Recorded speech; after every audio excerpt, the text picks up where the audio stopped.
નમસ્કાર વિદ્યાર્થી મિત્રો, આપ સૌની ચેનલમાં આપ સૌનું સ્વાગત છે। આજે આપણે પ્રકરણ 6 ઊંચીનું માગનારાઓ હાસ્ય નિબંધની ચર્ચા કરીશું। એના લેખક છે નટવરલાલ બુચ। અને આ પ્રકરણની શરૂઆત કરતાં પહેલાં મારું તમને સૂચન છે કે આ હાસ્ય નિબંધનો વિડીયો તમે પહેલેથી છેલ્લે સુધી જોશો તો તમને સમજાશે। ઘણા બધા પ્રસંગો લેખક શ્રી નટવરલાલ બુચે અહીં વણી લીધા છે। તો આપણે માગ્યા મુજબ ઉત્તર આપો એમાં ઘણી વખત લેખકનું જીવન અને કવન એના વિશે પ્રશ્નો પૂછાતા હોય છે। તો હાસ્ય નિબંધની શરૂઆત કરતાં પહેલાં સૌ પ્રથમ આપણે લેખક શ્રી નટવરલાલ બુચનો નાનો એવો પરિચય મેળવી। જો તેમનું પૂરું નામ નટવરલાલ પ્રભુલાલ બુચ। તેઓએ ફર્ગ્યુસન કોલેજ પુણેમાં BA બેચલર ઓફ આર્ટ્સ અને MA એટલે કે માસ્ટર ઓફ આર્ટ્સની ડિગ્રી મેળવેલી। તેઓએ પોતાના જીવન દરમિયાન દક્ષિણામૂર્તિ ઘરશાળા અને ગ્રામ દક્ષિણામૂર્તિ અંબાલામાં અંગ્રેજી શિક્ષક તરીકે નોકરી કરી। ઉપનિયામક તેમજ લોકસેવા મહાવિદ્યાલયમાં ઉપનિયામક રહ્યા અને લોકભારતી સણોસરામાં પ્રાધ્યાપક પણ રહ્યા અને ઉપનિયામક પણ રહ્યા। તેઓનું ગુજરાતી સાહિત્યમાં મુખ્યત્વે સાહિત્ય પ્રદાન જોઈ તો હાસ્ય નિબંધો, હાસ્યરસના કાવ્યો અને પ્રહસનો લખ્યા। અને એટલું જ નહીં, આપણા ગુજરાતી સાહિત્યના પ્રસિદ્ધ હાસ્ય લેખક શ્રી જ્યોતિન્દ્ર દવેએ એને ઉત્તમ હાસ્યકાર કીધા છે। નટવરલાલ બુચ છે એમણે પોતાના જીવન દરમિયાન જો મુખ્ય કૃતિઓ લખી હોય અને તમને માગ્યા મુજબ ઉત્તર આપવામાં ઘણી વખત પૂછાય છે કે નટવરલાલ બુચની કોઈ પણ બે કૃતિના નામ લખો તો તેમાં રામરોટી પહેલી, રામરોટી બીજી ઉર્ફ બનાવટી ફૂલો, રામરોટી ત્રીજી, છેલ્લું વહેલું, હળવા ફૂલ અને કાગળના કેસુડા। આટલું જ નહીં મિત્રો, તેમને ગુજરાતી સાહિત્યના 2 શ્રેષ્ઠ એવોર્ડ પણ મળેલા છે। એમાં ગુજરાતી સાહિત્ય પરિષદનું જ્યોતિન્દ્ર દવે હાસ્ય પારિતોષિક અને દર્શક ફાઉન્ડેશન તરફથી દર્શક એવોર્ડ, આમ તેઓને 2 એવોર્ડ પણ મળેલા છે। આ ઉપરાંત તેઓએ ગુજરાતી ભાષામાં શ્રેષ્ઠ હાસ્ય નિબંધકાર તરીકે પણ તેઓ ઓળખાય છે। એવા છે આપણા આ પાઠના લેખક નટવરલાલ બુચ। તો ચાલો, તમારા બધા પાસે પાઠ્યપુસ્તક હશે જ, આ હાસ્ય નિબંધની ચર્ચા કરીએ। પણ મિત્રો, બધા આરંભથી અંત સુધી જોજો, ભૂલતા નહીં। સામાન્ય માન્યતા એવી છે કે માનવ જીવનમાં શોષણ માત્ર આર્થિક ક્ષેત્રમાં જ ચાલે છે। શોષક શોષિતના દ્વંદ્વ માત્ર આર્થિક ક્ષેત્રમાં જ જોવા મળે છે। આ માન્યતા સાચી નથી। માનવ જીવનના બીજા પાસાઓમાં પણ નિરંતર શોષણ ચાલે છે। ત્યાં પણ શોષક શોષિતના દ્વંદ્વ જોવામાં આવે છે। ઊંચીનું માગનાર અને ઊંચીનું આપનાર એ આવું એક શોષક શોષિત દ્વંદ્વ છે। આ વિભાગ નૈસર્ગિક અને અફળ છે। શોષક શોષક જ રહે છે અને શોષિત શોષિત જ રહે છે। ઊંચીનું માગનારાઓ લગભગ અપરિગ્રહી પણ યાચક વૃત્તિવાળા, ધૃષ્ટ, નિર્લજ અને બેદરકાર હોય છે। ઊંચીનું માગનારા શોષકો પરોપજીવી વનસ્પતિની માફક પોતે ઉછીનું માગવા સિવાયની બીજી કશી તકલીફ વિના બીજાને ભોગે જ જીવનારા હોય છે.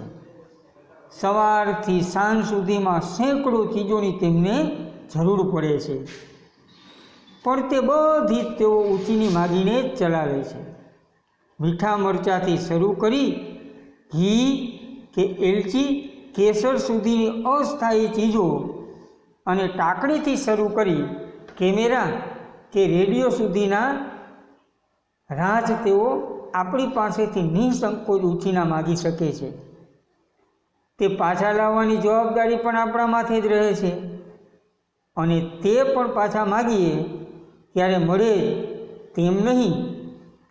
10-12 આંટા મારો તો તેઓ આપણને ખવડાવે અને અધીરા જીવનના કહે તે તો લાભમાં.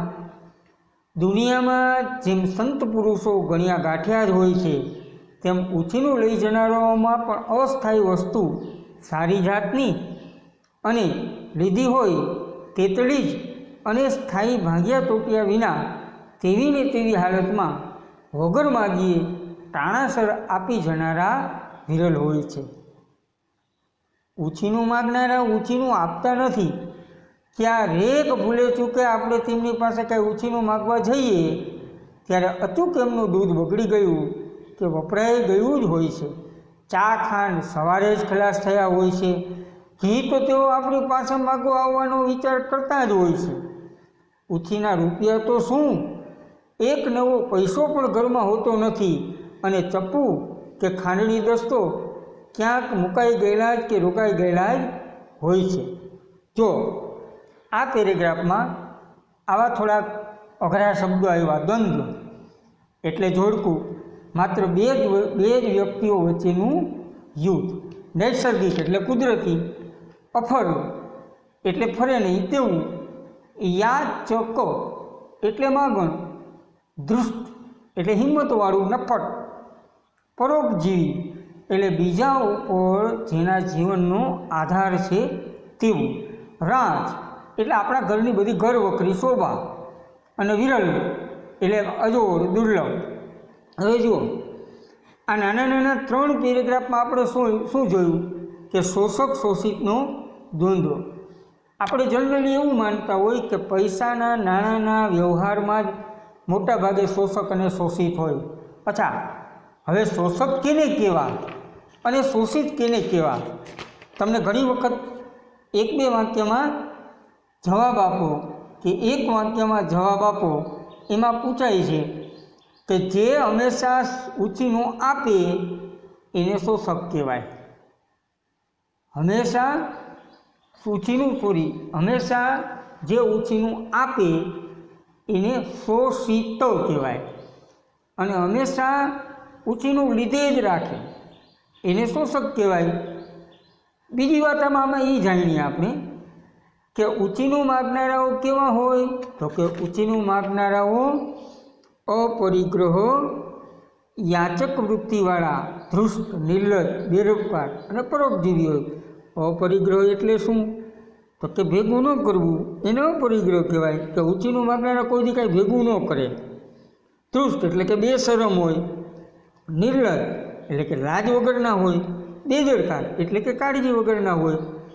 ઉછીનું માગનારાઓને સેંકડો ચીજોની જરૂર પડે, રોજ એને કંઈક ને કંઈક જરૂર જ પડે, અને ઉછીનું માગીને વગર માગીએ ટાણાસર આપી જનાર. આમાં જો ઉછીનું લઈ જાય ને એ પછી પાછા ઘડીકમાં આપી ન જાય, અને જે આપી જાય ને એ આવા માગનારાઓ એટલે કે શોષકમાં પાછા સારા કહેવાય.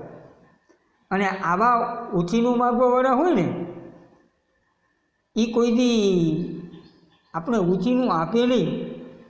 હવે જો પહેલાં તો એ સમજી લ્યો કે ઉછીનું એટલે શું, કે પાછું આપવાની શરતે આપેલી દીધેલી વસ્તુ કે પૈસા, એને ઉછીનું કહેવાય. હવે આગળ ઉછીનું માગનારાઓની ધૃષ્ટતાનો એક દાખલો આપો. અમારા પડોશમાં એક લવંગીબેન રહેતા. અમારા ઘરમાં ટ્રંક, પેટી વગેરે રાખવા માટે લોખંડના સારા મજબૂત સ્ટેન્ડ છે. લવંગીબેનની નજર તે પર પડી. એક દિવસ મારી પત્નીને કહે, બેન આ તમારા લોખંડના ઘોડા ઉછીના વાપરવા અમને હાલો, તમારે જોઈએ તો બદલામાં હું તમને ઈંટો આલું. કહો કેવી ધૃષ્ટતા! તમારા ઘોડા માટે મારો ગધેડો આપો. મારી પત્નીના મનમાં આશ્ચર્ય અને ગુસ્સાના ભાવો જાગૃત થયા, પણ આખરે સંયમ રાખીને તેણે શાંતિથી કહ્યું, લવંગી બેન, અમે અમારા ઘોડાથી ઓળવી લઈશું, ઈંટો ભલે તમારી પાસે જ રહી. જો લવંગી બેન, પાટનું પાત્ર છે, ઘણી વખત પૂછાય કે નીચે આપેલું લવંગી બેન પાત્ર કયા પાઠનું છે એમ. હવે જો લવંગી બેને શું કર્યું એનો લેખક દાખલો આપે છે. લેખકના ઘરમાં એક લોખંડનો ઘોડો એટલે કે સ્ટેન્ડ હતું. એમાં આપણે પેટી લોખંડની ને એવું બધું ગોઠવી શકીએ.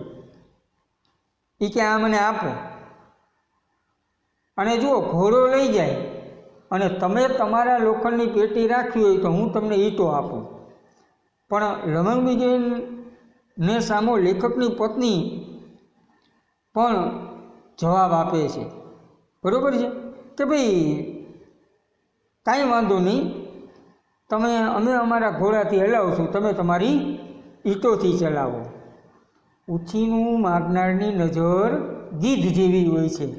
ગીધ જેમ તાજા મરેલા જાનવરને સૌ પહેલું ભાળે એમ પડોશીના ઘરમાં કોઈ નવી ચીજ વસ્તુ આવે કે તરત આવા ઉછીના માગનારની નજરે સર્વપ્રથમ પડે. તેઓ એવો જ માનતા હોય છે કે એ વસ્તુ તેમને પોતાના માટે જ આવી છે. ગીધુભાઈ અને મેનાબેન દંપતી ઘણા વર્ષો સુધી અમારા પડોશમાં રહ્યા. એમનું ખરેખર સહજોડું હતું. જો ગીધ એટલે તમે બધા જાણો છો કે ઓલું માંસાહારી પ્રાણી છે, અને સહજોડું એટલે સારું યુગ. આવું લેખકે શું કામ સહજોડું કીધું ખબર છે? કારણ કે બંને ઉછીનું માગી જીવનાર શોષક વર્ગીય પ્રાણી હતા. તેઓ રોજ અમારે ત્યાં 10-20 વાર કાંઈ ને કાંઈ ઉછીનું માગવા આવે. કોઈ નવી વસ્તુ, કાંઈ નવું રાજ મેં ખરીદ્યું હોય તો તેઓ તુરત જ જુએ અને બોલી ઉઠે, સારું થયું, લો, અમારે આના વિના ઘણી આપદા હતી. જો કેવી વાત કરે! આપદા એટલે આ મુશ્કેલી, આપણે જેને કહીએ ને આપત્તિ. તો હવે કાયમનું સુખ થઈ ગયું. અમારે ત્યાં એક પણ નવી વસ્તુ એવી નહીં આવી હોય જેનો પ્રથમ ઉપયોગ, જેની ઉદ્ઘાટન વિધિ આ દંપતીએ નહીં કર્યા હોય. આજ અમારી પાસે અમારી જરૂરિયાત કરતાં બમણા દાણા, મરી મસાલા, સાધન સામગ્રી અને રાજ રચેલું છે. તે અમારા આ પડોશી દંપતીને આભારી છે. તેઓ પડોશમાં રહ્યા ત્યાં સુધી અમે તેમને માટે દરેક ચીજ વસ્તુ લાવી સાચવનારા ટ્રસ્ટીઓ જ રહ્યા. જો ટ્રસ્ટી કેને કહેવાય કે જે કંઈ વ્યવસ્થા હોય આપણી, એના માટે આપણી પાસે જે કંઈ ચીજ વસ્તુ હોય એ આપણી વ્યવસ્થા માટે આપણી ચીજ વસ્તુ કે આપણી માલ મિલકત કોઈને સોંપવામાં આવ્યા હોય ને એવા વાલી, એને ટ્રસ્ટી કહેવાય. તો એ કે વેચાતું અમે લઈ આવીએ, પણ આ બધું અમે કેમ ટ્રસ્ટી હોય, અમારી વસ્તુ અમે ન વાપરી શકી, એ બાજુવાળા મીનાબેન અને ગીધુભાઈ એ જ વાપરે, બરાબર છે? તેઓ જે કાંઈ ઉછીનું લઈ જાય તે કાંઈ મળે તો પાછું આપી જાય જ નહીં. તેથી કેટલીક વસ્તુઓ અમારે તેમની ગણતરીએ વધારે જ લાવવી પડતી. જો તેમ ન કરતા તો તેઓ કેટલાય પ્રસંગો આવતા જ્યારે અમારી વસ્તુઓ એ લોકો ઉછીનું લઈ જતા અને ખરેટાણે અમે તેના વિના ઠઠિયા રહેતા. આપણી જ વસ્તુ, પણ આપણે આપણી જ વસ્તુનો ઉપયોગ ન કરી શકીએ, એને ઠઠિયા રહેવા કહેવાય. આ કારણથી આજે અમે પૂર્ણ પરિગ્રહી જ નહીં પણ બેવડા પરિગ્રહવાળા થઈ ગયા છે.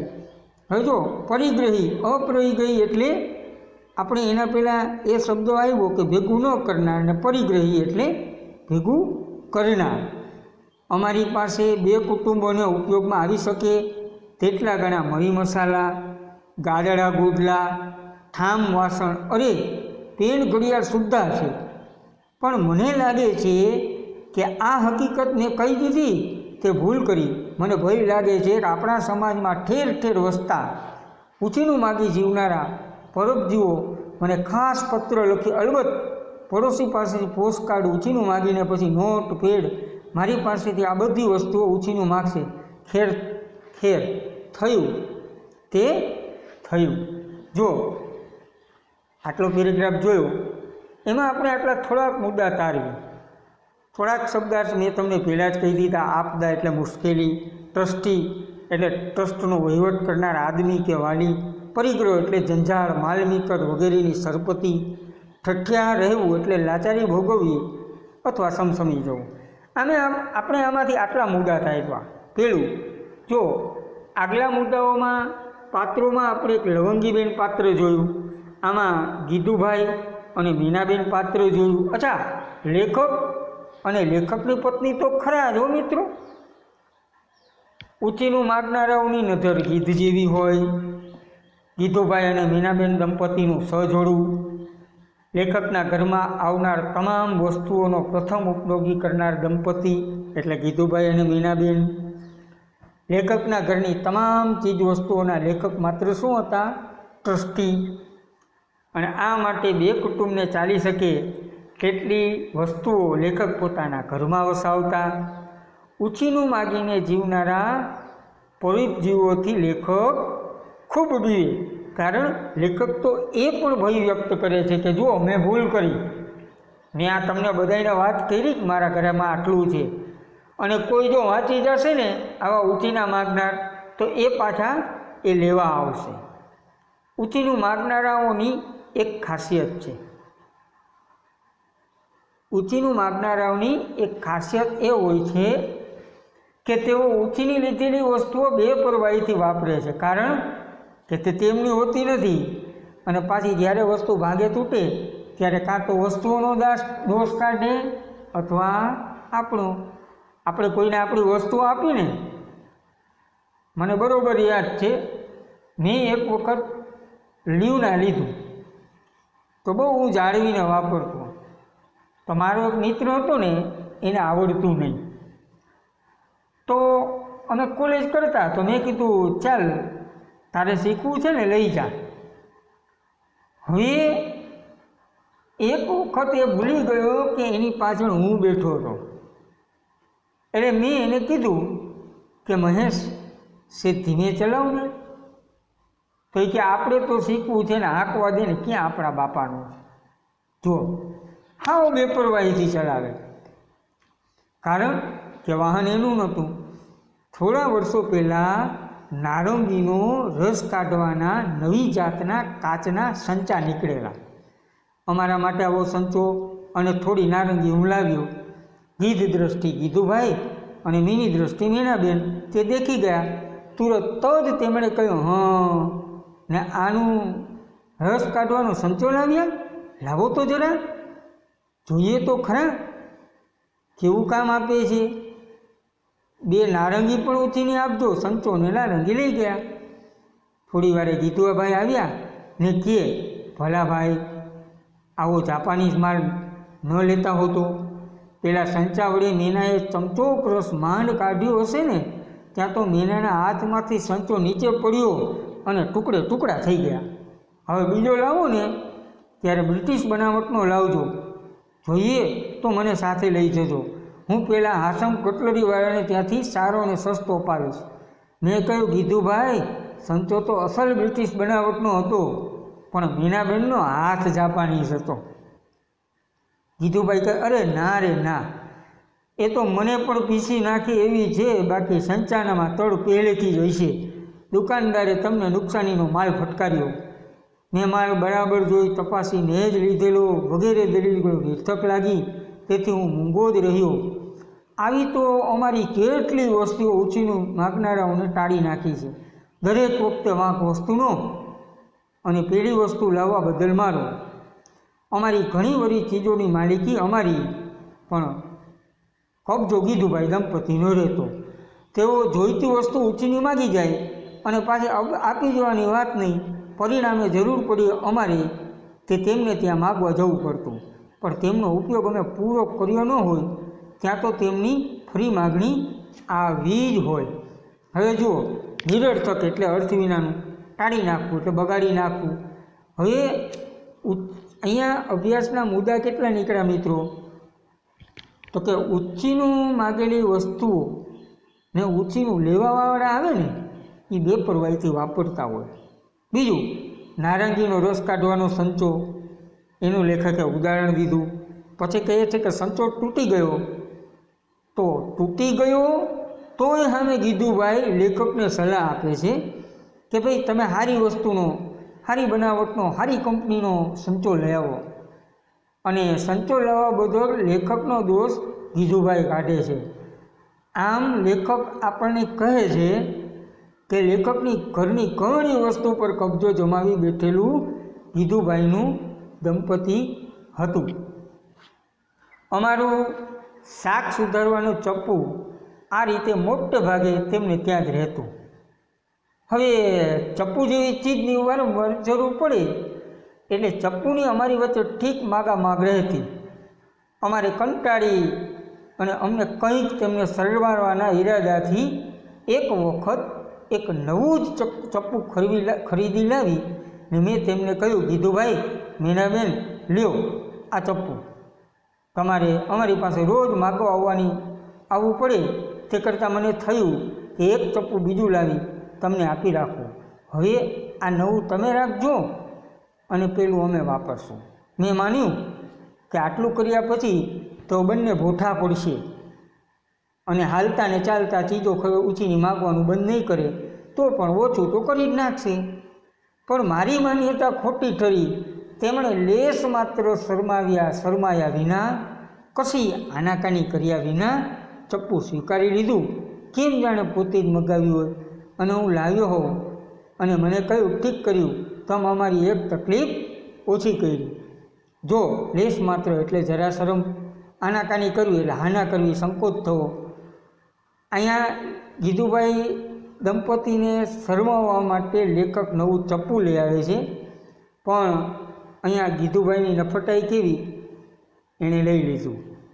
ભૂઠા પણ ન પડ્યા, શરમાણા પણ નહીં, અને એ ચપ્પુ એટલે કે છરી લઈ લીધી. આટલે સુધી તો ઠીક, પણ પછી તો ચોર કોટવા અને દંડે તેવું એમણે કર્યું. થોડા દિવસ પછી એક સવારે ગીધુભાઈએ મને પોતાને ત્યાં બોલાવ્યો અને મેં જ લાવીને આપેલ પેલું ચપ્પુ અડધું પાનું ભાંગેલ મને બતાવીને કહ્યું, આ જોયું મીના, અત્યારે આનાથી પેલા કાંતાબેનને ત્યાંથી ઉછીનું લાવેલ આખું કોડું કાપતી હતી, ત્યાં અચાનક તેનું પાનું પટકી ગયું અને ચપ્પુ એના હાથમાંથી છટકી સામી બાજુ ઉઠી પડ્યું. સારું થયું કે તેથી વિરુદ્ધ દિશામાં ન ઉડ્યું, નહીતર તે સીધું મીનાની છાતીમાં જ ખૂપી જાય. ભલા ભાઈ, આવું અજાણી બનાવટનું ન લાવ્યા હોત તો. હવે નવું લઈ આવો ને ત્યારે મને સાથે લઈ જજો. હું પહેલાં આસામ કટલરીવાળાને ત્યાંથી સારું સસ્તું અપાવીશ. મેં કહ્યું, ગીધુભાઈ, ચપ્પુ તો પેલી ખૂબ જાણીતી બનાવટનું હતું અને પછી વાતાવરણ હળવું બનાવવાની ઈચ્છાથી હસીને મેં કહ્યું, ચાલો ચપ્પુ ભાંગ્યું તો ભલે ભાંગ્યું, પણ તમારું ઘર ભાંગતા બચી ગયું. તેથી ખુશાલીમાં જ આજ તો ચા પાવ. મીનાબેનને ઉત્સાહમાં આવીને બોલ્યા, જરૂર જરૂર.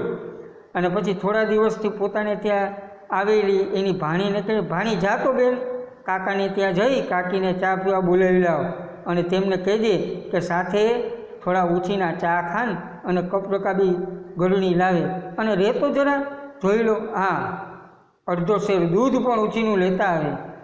મેં જરા ધીમેથી ઉમેર્યું, અને ભાણી સાથે સાથે બાકસ અને પીન પણ લાવે એમ કહેજે, જેથી ફરી આટો ન થાય. મીનાબેને કહ્યું, હા હા, તમે ઠીક યાદ લીધું. બાકસ અને પીન તો તમારે ત્યાંથી ઉછીના લાવેલ પડ્યા છે, પણ બાકસમાં દીવાહળી નથી અને પીનમાં વાલો નથી. કહેવાની જરૂર ન હોય કે પ્રાઇમસ તો અમારી પાસેના બેમાંનો એક તેમણે ત્યાં કાયમ ઉછીનો રહેતો, અને કેરોસીન તો અત્યાર સુધીમાં તેઓ ડબ્બા મોઢે ઉછાનું લઈ લેતા. હવે જુઓ, મિત્રો પહેલાં તમને યાદ કરાવી દો, ખાસ પાત્રો આ પાઠના તમે ખાસ યાદ રાખજો. પાત્રો જરા ન ભૂલતા. લેખકના પરિચયની જેમ પાત્રો પણ પૂછાય છે. મીનાબેન, ગીતુભાઈ, કાંતાબેન, હાસમ કટલરીવાળા, આ બધા પાત્રો તમે ખાસ યાદ રાખજો. હવે જુઓ, ચપ્પુ એટલે પાનું, હાથમાં મ્યાન કરી શકાય તેવો છરો કે ચાકુ. અહીંયા કેટલા મુદ્દા જોયા? તો કે ભેટ આપેલું ચપ્પુ ભાગી જાય છે. આમ મીનાબેનથી આ ચપ્પુ ભાગે છે, પણ ઠપકો ગીતુભાઈ લેખકને આપે છે અને લેખક મજાક કરે છે, સારું સારું ચપ્પુ ભાંગ્યું, તમારા ઘરવાળાને મીનાબેનને લાગ્યું નહીં, એ માનમાં ચા પી. તો એ ચા માટે મીનાબેન એની ભાણીને લેખકની પત્ની પાસે ચા, ખાંડ, કપ રકાબી, ગરણી, દૂધ, બાકસ અને પીન ઉછીનું લઈ આવે તો બનાવી દઉં એવી વાત કરે છે. ઉછીની વસ્તુ માગ્યા કરવાના સ્વભાવવાળા આપણી પાસેથી કોઈ પણ વસ્તુ માગી શકે છે, તેમાં તેમને વિવેક હોતો નથી. રેશમી કે જરી ભરતના કપડાં, કિંમતી કેમેરા, મૂલ્યવાન ઘરેણાં, ગમે તે તેઓ બે ધડક માગી શકે છે. અને આપવાની આનેકાની કરીએ ને તો શરમાવી કે પરાણે લઈ જાય. અને ઉછીની આવરદા માગનારાનો એક કિસ્સો મેં સાંભળ્યો છે. આવરદા એટલે કે ઉંમર, જિંદગી, બરાબર છે. જો બહુ સરસ આ કિસ્સો છે, ક્યારેક મોટા પ્રશ્નમાં પૂછાય છે. અમારા ગામમાં ઘણા વર્ષ અગાઉ એક ડોશી થઈ ગયા. જન્મારો આખો બીજાની વસ્તુઓ ઊંચીને માગીને જ રહેતા ને તેથી લોકો તેમને ઊંચી ડોશી જ કહેતા. ઊંચી ડોશી 80-85 વર્ષની ઉંમરે પહોંચેલા, મરણ પથારીએ પડ્યા. એક ભલો આધેડ ઉંમરનો વૈદ એમની દવા કરે. ડોશીનો અંતકાળ એટલે કે જીવનનું અંતિમ સમય, મોતની ઘડી જેને કહેવાય ને, એ નજીક આવ્યો. એટલે માજીને વૈદ્યે પૂછ્યું, વૈદ્યને તો ખબર પડે કે હવે આ માજી બહુ જાજુ જીવશે નહીં, એટલે માજીને કીધું, માજી કાંઈ ઈચ્છા હોય તો પૂરી કરી લ્યો અને રામ નામ લ્યો. ડોશીએ ક્ષીણ એટલે કે નબળા, ધીમા અવાજે, કસાઈ ગયેલા અવાજે વૈદ્યને પાસે બોલાવીને ધીમે ધીમે તેના કાનમાં કહ્યું, વૈદ બેટા, મારા મોટા છોકરાના વચલા દીકરાનું જોજો મિત્રો, મોટો છોકરો એનો વચલો દીકરો અને એનો નાનો દીકરો 1.5 વર્ષમાં પરણવા જેવો થશે. બેટા, તારે આગળ પાછળ ઉલાળ ધરાડ જેવું કાંઈ નથી. બેટા, જો તારી 2 વર્ષની આવરદા એટલે ઉંમર કંઈક ઉછીને આપે તો ચોથી પેઢીને પરણેલી જોઈ મરું. વૈદરાજ તો સ્તબ્ધ થઈ ગયા અને અકસ્માત કહો તો અકસ્માત અને ચમત્કાર કહો તો ચમત્કાર, પણ તે જ રાતમાં હૃદય બંધ પડવાથી વૈદરાજ વિદેહ એટલે કે મૃત્યુ પામ્યા. વૈદરાજનું મૃત્યુ થઈ ગયું અને સવારથી ડોશીને વળતા પાણી થયા. તે પછી ડોશી ખાસ્સા 2 વર્ષ જીવ્યા અને દીકરાના દીકરાને પરણી જોઈ શક્યા. 5મી પેઢી જોવાની વાસના ડોશીને હતી, પણ ફરીવાર જ્યારે માંદા પડ્યા ત્યારે કુટુંબી કે વૈદ્ય ડૉક્ટર કોઈ તેમના ખાટલા પાસે પરખ્યું નહીં. રખે ડોશી આવરદા ઊંચીની માગી. જો પરાણી એટલે બળજબડીથી, ઈચ્છા વિરુદ્ધ. આવરદા એટલે કે ઉંમર, આયખું એનો એક બીજો સમાનાર્થી શબ્દ. આધેડ એટલે અડધી ઉંમર વટાવવાની આસપાસ પહોંચેલું પ્રોઢ. ઉલાળ ધરાડ ન હોવું એટલે આગળ પાછળની ચિંતા ન હોવું. વિદેહ થવું એટલે પાછા જવું, મૃત્યુ પામ્યું. જો આ પેરેગ્રાફમાં, છેલ્લા પેરેગ્રાફમાં આટલા મુદ્દા નીકળે. ઉછીનું માગનારાઓને કાંઈ સે શરમ ન હોય, વિવેક ન હોય. અને એક નવું પાત્ર ઉછી ડોશીનો લેખકે સરસ પ્રસંગ વર્ણવ્યો. 80-85 વર્ષની ઉંમરે પહોંચેલા ઉછી ડોશી મૃત્યુ પામ્યા, પણ એ પહેલાં એની જે દવા કરતા હતા એ વૈદ્યનું અકાળે મૃત્યુ થયું અને છેલ્લે ડોશીમાં જ્યારે ઊંચી ડોશી બીમાર પડ્યા, દીકરાના લગ્ન કરાવીને, તો કોઈ ડોશી પાસે ફરક્યું નહીં, કારણ કે રખે અને કદાચ ઊંચી ડોશી આવરદા માગી લે તો. મિત્રો, આ આપણો પાઠ હતો ઊંચીનું માગનારાઓ. હવે જુઓ, આ ઊંચીનું માગનારાઓ એમાં હેતુલક્ષી એટલે કે માગ્યા મુજબ ઉત્તર આપો એવા ઘણી વખત પ્રશ્નો પૂછાતા હોય છે. તો અહીંયા તમારી સામે મેં થોડાક લેખકનો જે પાઠ છે એના ટૂંકા પ્રશ્નો મેં અહીંયા તમારી સામે મૂક્યા છે કે તમારા અભ્યાસક્રમમાં કયો હાસ્ય નિબંધ છે. તો કે ઊંચીનું માગનારાઓ. નટોલાલ બુચની કઈ કૃતિ તમારા અભ્યાસક્રમમાં છે? તો કે ઊંચીનું માગનારાઓ. જ્યોતિન્દ્ર દવે એવોર્ડ સાથે સંકળાયેલા સાહિત્ય સંસ્થા કઈ? તો એ પણ બધાને ખબર છે. અને ઊંચીનું માગનારાઓ કૃતિનું સાહિત્ય સ્વરૂપ કયું છે? તો કે હાસ્ય નિબંધ. ઊંચીનું માગનારાઓ કૃતિના સર્જક કોણ? નટવરલાલ બુચ. અને ઊંચીનું માગનારાઓ કૃતિ કયા પુસ્તકમાંથી લેવામાં આવી છે? જો આટલા હેતુલક્ષી પ્રશ્નો નીકળે, સાથે સાથે ક્યારેક તમને પાત્ર પણ પૂછે કે ભાઈ ઊંચીનું માગનારાઓ પાઠનો કોઈ પણ 2 પાત્રોના નામ લખો, અથવા તો લવંગી બહેન કે ગીધુભાઈ કે મીનાબેન કે હાસમ કટલરીવાલા આ પાત્રો કયા પાઠમાં આવે છે? તો ઊંચીનું માગનારાઓ. જગતમાં એક વાક્યના પ્રશ્નો તમારી સામે 7 છે. એ સાવ સહેલા છે મિત્રો. અને આ ઉપરાંત મોટા પ્રશ્નો જેને 4-5 વાક્યોના કહેવાય એવા 5 પ્રશ્નો અને મુદ્દાસર ઉત્તર આપો એવા 4 પ્રશ્નો.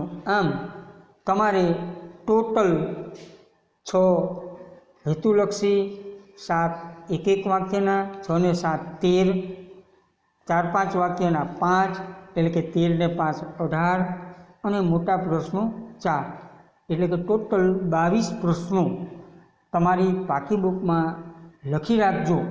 શાળા શરૂ થાય ત્યારે હું પાકી બુક અચૂક જોઈશ.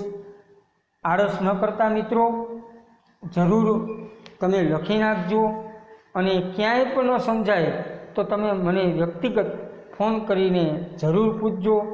મને આશા છે કે આ પાઠ મેં આ ઓડિયો આ માધ્યમથી તમને સમજાવ્યો અને તમે સમજ્યા હશો. કાંઈ ન સમજાય તો મને કે ફોન કરજો. ફરી પાછા નવા કાવ્યો લઈ અને શ્યામ રંગ સમીપે લઈને ફરી પાછા આપણે મળશું. ત્યાં સુધી આવજો. આભાર.